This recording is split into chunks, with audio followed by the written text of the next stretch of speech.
Hello, Ethan back again, and this time month 4 update for my MIA journey so far.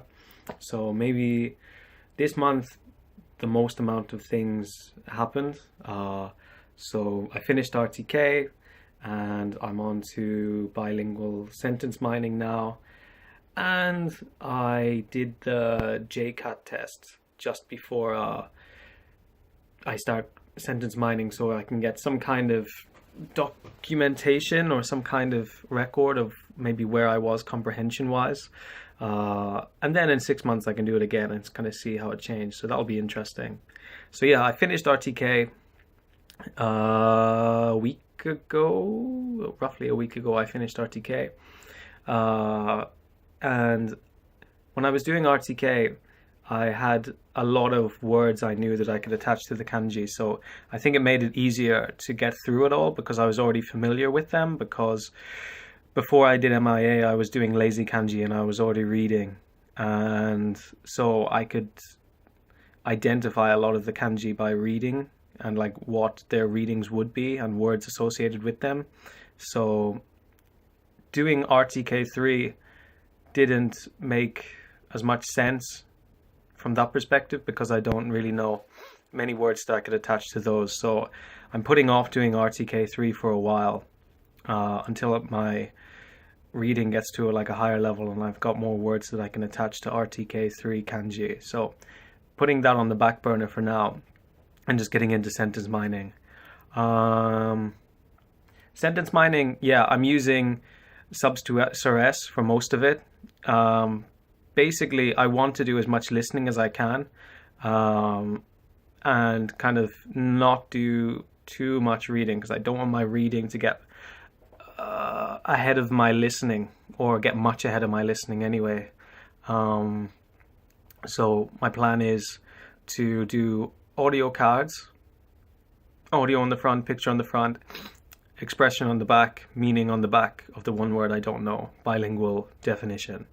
And then I've also made a double of that card. So in Matt's video, he made doubles. So you've got one, this audio on the front, and then the other one, which is reading, it's got the sentence on the front. And so it will reinforce. So I think I'm going to do both. At least for now, I'm going to try doing both ways, but focusing more on the audio cards, really.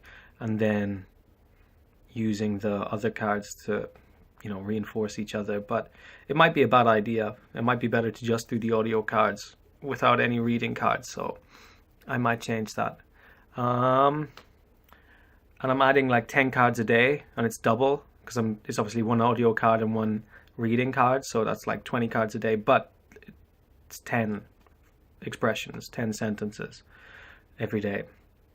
As well as that, because there's something I want to do next year and I need the JLPT N2 to do that.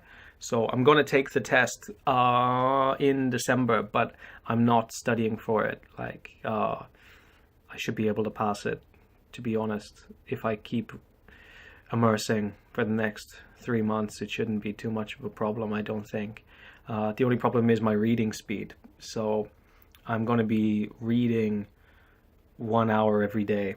And I might up it to like 2 hours every day if I think I need to do more reading. So yeah, I want to get the N2 for something I want to do next year. So I just have to do some reading practice. So I did the JCAT test, and I'll go into it now. I kind of messed up the test. You'll be able to see which section I messed up pretty clearly. Because of the time limit. So yeah, for the last 4 months, all I've been doing is like listening to things, and I haven't been doing any reading besides RTK, basically, if that even counts as reading. So my reading speed before I did MIA, I think, was faster than now. And so there was one section in the JCAT. Basically, you've got listening section, vocab section, grammar section, and the reading section. So you got 4 sections. And so my score, let me get rid of this. My score was listening 70 out of 100, which is high. 70 out of a maximum of 100 points. So would I have gotten that before 4 months of immersion only listening? No way. So like my listening has gotten much, much better. I got 70 out of 100. Vocabulary, I got 50 out of 100. Grammar, I got 25 out of 100. And reading, I got 57 out of 100. So total score is 201, which is like they put as intermediate high and JLPT N2 level. So hopefully I'll be okay. Now I should explain why my grammar is like so low compared to everything else. It's like half the points of everything else. I messed up in the test, like the time limit. My reading was so slow. I would read the sentence. I'd read a passage or a sentence, and you'd have 4 options, and you'd have to press the option and then press an OK button. And I wasn't able to do it quick enough on like 4 or 5 of the questions, and I ended up skipping 4 or 5 of the questions. I would have been better off. I probably would have got a better score if I had just randomly clicked those questions and got an answer in that was random. I got no answers in on like 5 questions, so that's why it's so low. I'm not saying that to like say my level now is higher. I should have gotten a higher score. It's just that if I do the test in like 6 months and the score goes up by like 40 points, like some of it is accounted for by the fact that I messed up the test this time because of time limits. But yeah, my listening's at 70, so that's really higher than I expected. So like maybe my listening comprehension has gone up by a lot, even though I haven't been doing anything but listening and RTK for the last 4 months, like not doing any active vocab. It's still, I got a good score. And I know the questions that I got wrong on the listening, it was like I was listening to it and I didn't know what words they were saying. I didn't know the words. It was more like a vocab problem than a straight up listening problem, if that makes sense. That's what it felt like anyway. But it'll be interesting to see in like 6 months after I do more sentence mining and go monolingual, how my stats might change on that test. Okay, so yeah, I'm doing bilingual sentence cards now.